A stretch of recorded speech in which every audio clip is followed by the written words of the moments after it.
Remue ménage. Remue ménage.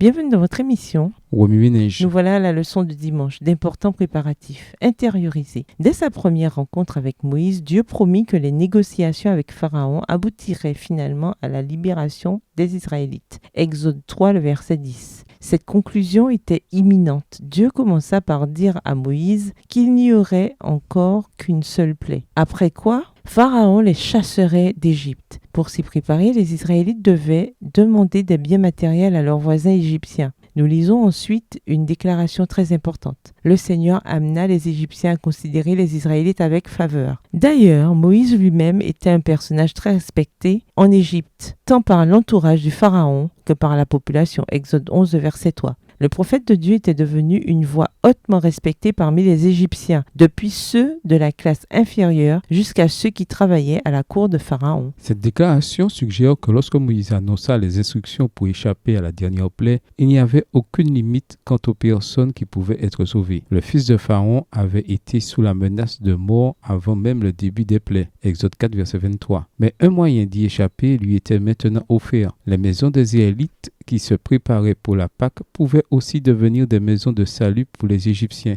Les préparatifs pour la nuit de la mort étaient très spécifiques. Le timing de la plaie de la Pâque fut annoncé à l'avance afin que personne ne soit pris de court. Dieu demanda aux Israélites de choisir un agneau le 10e jour du mois. Cet agneau devait être sans défaut et âgé seulement d'1 an. Exode 12, verset 5. Toutes les familles devaient abattre leurs animaux sacrificiels en même temps, au crépuscule du 14e jour du mois. Le sang de l'agneau mort devait être appliqué sous les chambranles de leur maison. La viande devait être rôtie et mangée pendant la nuit, alors qu'ils étaient déjà habillés en fonction du départ immédiat. Verset 11. Dieu dit à Moïse que cette nuit marquerait le début du calendrier israélite. Verset 2. Et quel serait le début d'une tradition annuelle importante pour les Israélites, appelée la fête des pains sans levain. Tous les préparatifs de la nuit de la Pâque et de la fête d'une durée d'une semaine qui s'ensuivait furent expliqués en détail. Cependant, bien qu'ils aient compris les instructions au verset 28, il est presque certain qu'ils n'avaient pas encore pleinement saisi la signification plus profonde de l'événement. Dieu commençait à conduire son peuple vers la terre promise, mais l'importance de l'événement dépassait largement le cadre de cette nuit-là.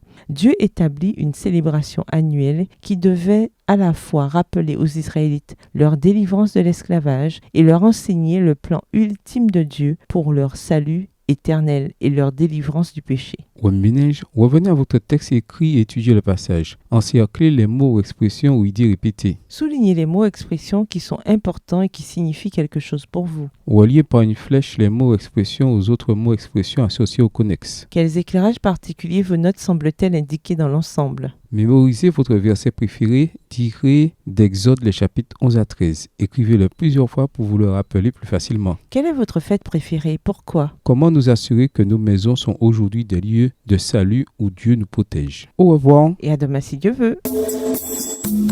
Remue ménage. Remue ménage.